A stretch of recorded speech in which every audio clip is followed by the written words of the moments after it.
Enfin, quelques bonnes nouvelles attendues par des millions d'Américains. Les autorités sanitaires américaines suggèrent que les infections sont maintenant sur un plateau dans le pays.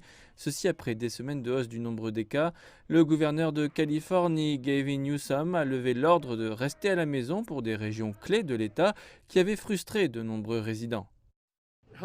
Nos départements de santé devraient permettre des rencontres à très faible risque ici et ils auraient dû le faire tout le temps, mais ils n'ont jamais équilibré l'effet économique avec les statistiques des hospitalisations et des unités des soins intensifs. La Californie a maintenant sa propre souche mutante. Les chercheurs pensent qu'elle est apparue en juillet, puis a explosé en novembre et est en partie à blâmer pour la récente flambée des cas dans l'État. Et il y a des préoccupations croissantes au sujet des autres variantes de Covid-19. La souche détectée au Royaume-Uni est assez répandue aux États-Unis maintenant, tandis qu'une souche brésilienne a été détectée chez un patient dans le Minnesota. Jusqu'à présent, cependant, aucun cas d'un variant inquiétant venu d'Afrique du Sud, mais les médecins restent prudents. Les virus qui ont muté semblent plus contagieux, mais il reste à déterminer s'ils sont plus mortels.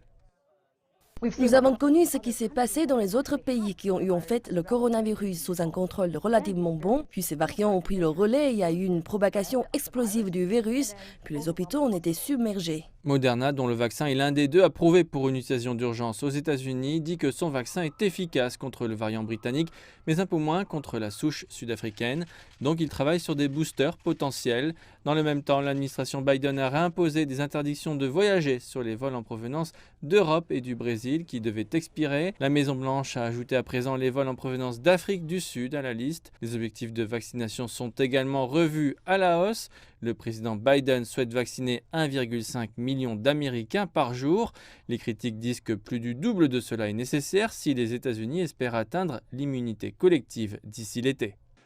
Je peux annoncer que nous allons augmenter la distribution hebdomadaire dans les États, les tribus et les territoires de 8,6 millions de doses à un minimum de 10 millions de doses. Et en signe d'optimisme, Delta Airlines a annoncé qu'elle recrutait 400 pilotes pour la saison estivale. Cela suggère que le transporteur aérien s'attend à ce que la Covid soit maîtrisée, que les voyages reprennent. Près de 7% des Américains ont maintenant reçu au moins une première dose de vaccin. Cela comprend la vice-présidente Kamala Harris et son mari. Le couple a reçu sa deuxième dose du vaccin de Moderna mardi. Ces scientifiques, ces professions médicales, exerçant un travail qui est dans l'intérêt de la santé publique, ont aidé une grande partie du vaccin que je viens de prendre.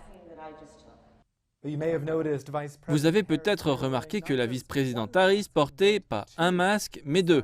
Un signe d'inquiétude que beaucoup ont en raison des nouveaux variants et la nécessité de mesures de sécurité personnelle encore plus strictes.